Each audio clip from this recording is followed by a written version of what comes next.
आपको जो दो चीज़ें इम्पोर्टेंट यहाँ पे यूज़ होगी वो है लॉजिकल थिंकिंग एंड आपकी awareness about India, about world, about your surrounding वो कितनी है। अगर ये दो चीज़ें आपकी स्ट्रॉन्ग है तो आप इजीली प्रीलिम्स क्लियर कर सकते हैं।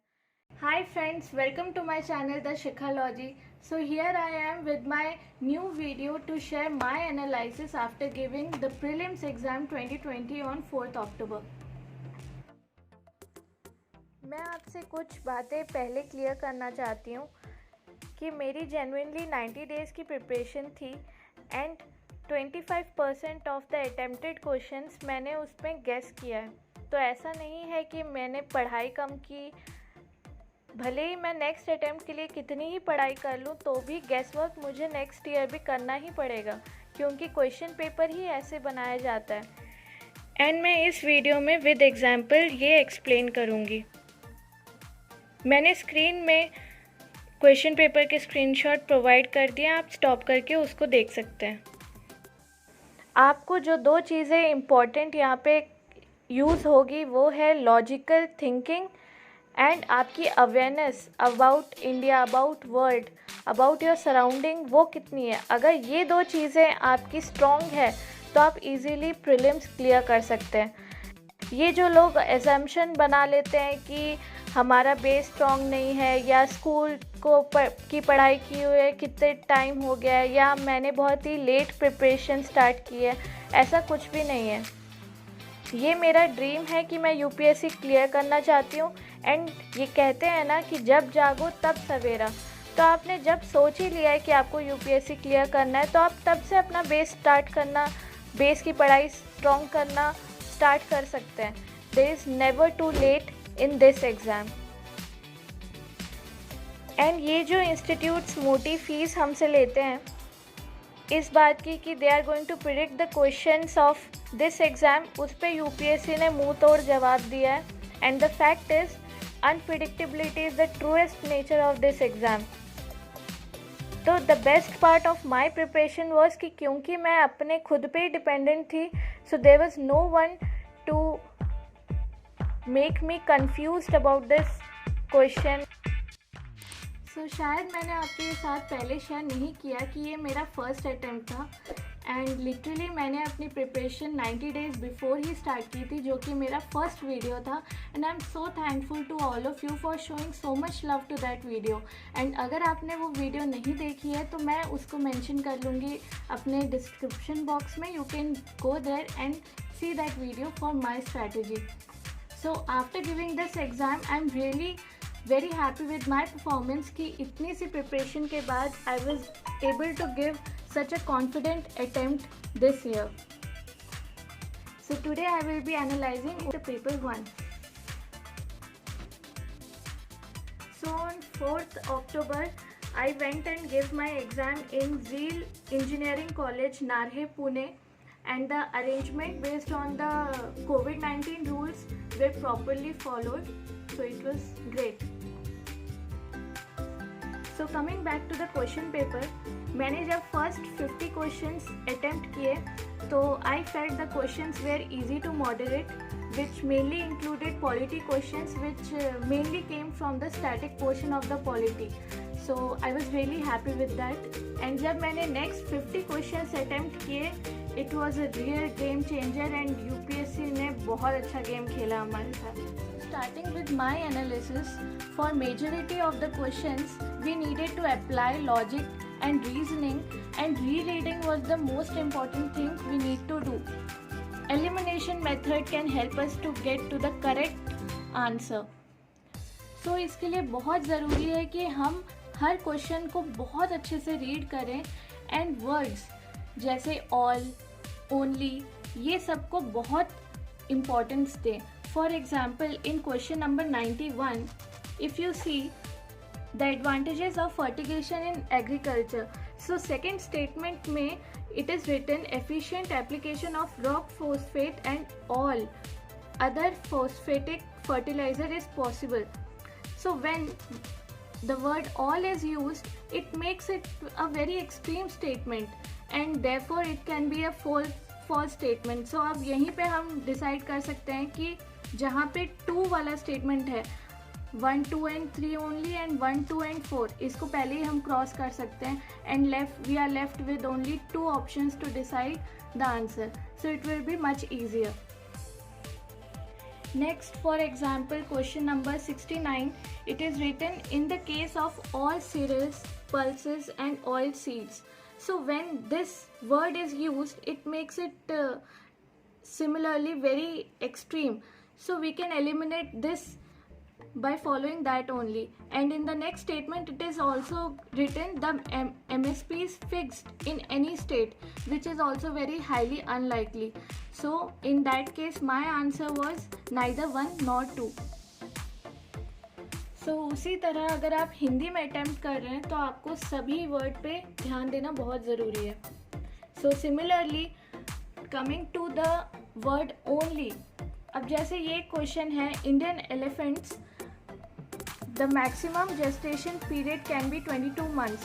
This is the only statement which I found was true in the first reading. तो मैंने अपना फोकस इन दोनों ऑप्शंस पे रखा. Now coming to the other options which is 3 only या 3 केवल. तो इस केस में an elephant can normally go on calving till the age of 40 years only, which I don't think is the only statement could be only correct in out of these statement. So clearly इसको हम cancel कर सकते हैं. And क्योंकि 3 is mentioned in the last option also, we can cancel this one as well. So only we are left with 2 options. So it makes it much easier by this elimination method to solve such kind of answers. Obviously we didn't read this particularly in any of the subject. So this is how we need to solve most of the questions. So this is definitely I found very important in this years of question paper. And similarly for some questions we just needed to apply our common sense and eliminate the most illogical statements, such as in this statement. यहाँ पे हमें बहुत सारे names provide किए गए थे and we can clearly see कि birds के generally जो नाम उन पे डाले जाते हैं वो generally उनके color से रिलेटेड होते हैं. So it was an obvious choice कि ये बर्ड्स को ही बिलोंग करते हैं name. So similarly in the next example यहाँ पे किसान क्रेडिट कार्ड स्कीम के लिए लिखा गया था कि उसके पर्पसेस क्या क्या है. तो डेफिनेटली अब उसका purpose construction of family house and setting up of village facility तो हो नहीं सकता. तो डेफिनेटली हम 2 ऑप्शंस जिसमें ये 5 है उसको एलिमिनेट कर सकते हैं and it makes it more easier actually.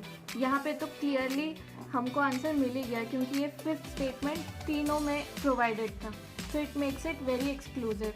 And similarly in the next question यहाँ पे लीगल सर्विसेज किसको प्रोवाइड होते हैं.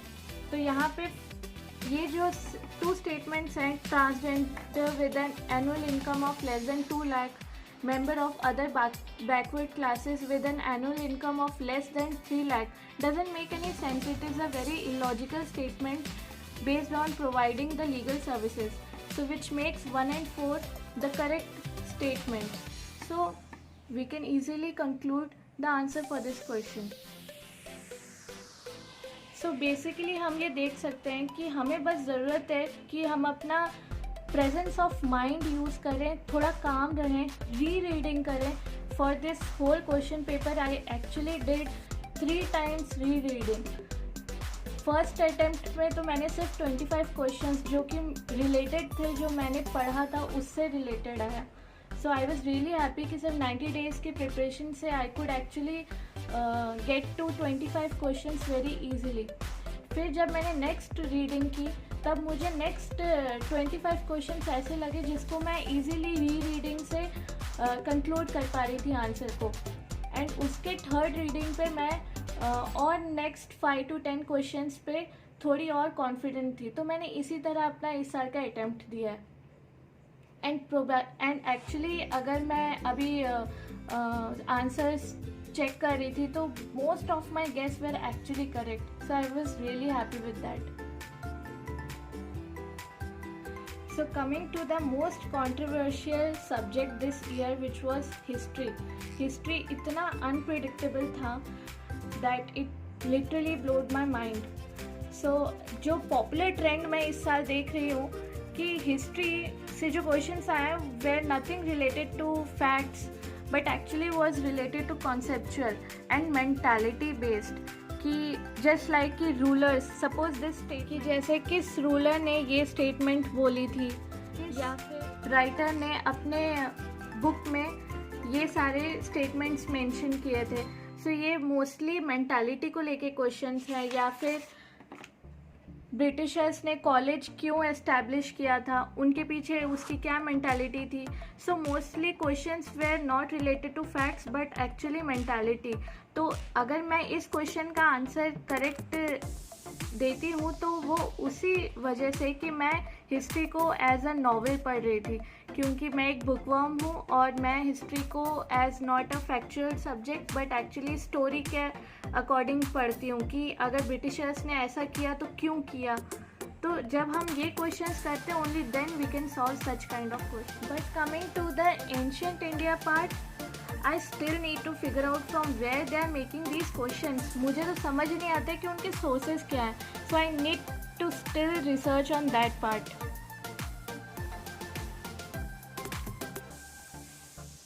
मेरे लिए जो मोस्टली अनप्रिडिक्टेबल क्वेश्चंस थे that were mostly related to agriculture, biotechnology, environment.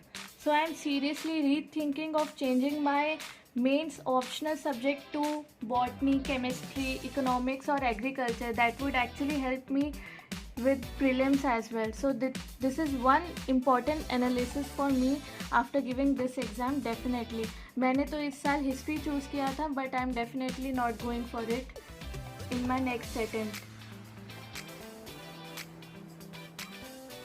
Actually, there is a very famous joke going on in Quora on this pattern this year that I think the UPSC expects us to travel all national park and wildlife sanctuaries for the next attempt that we need to give.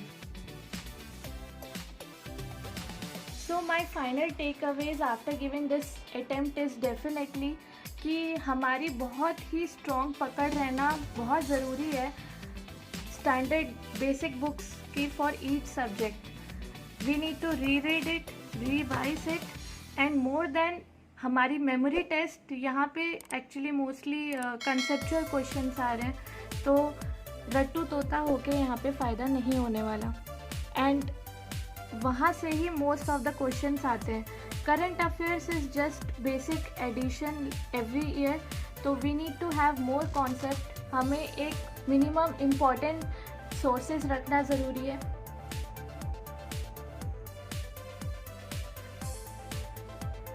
And मैं ये बिल्कुल सही समझती हूँ कि self study is best for this kind of exam.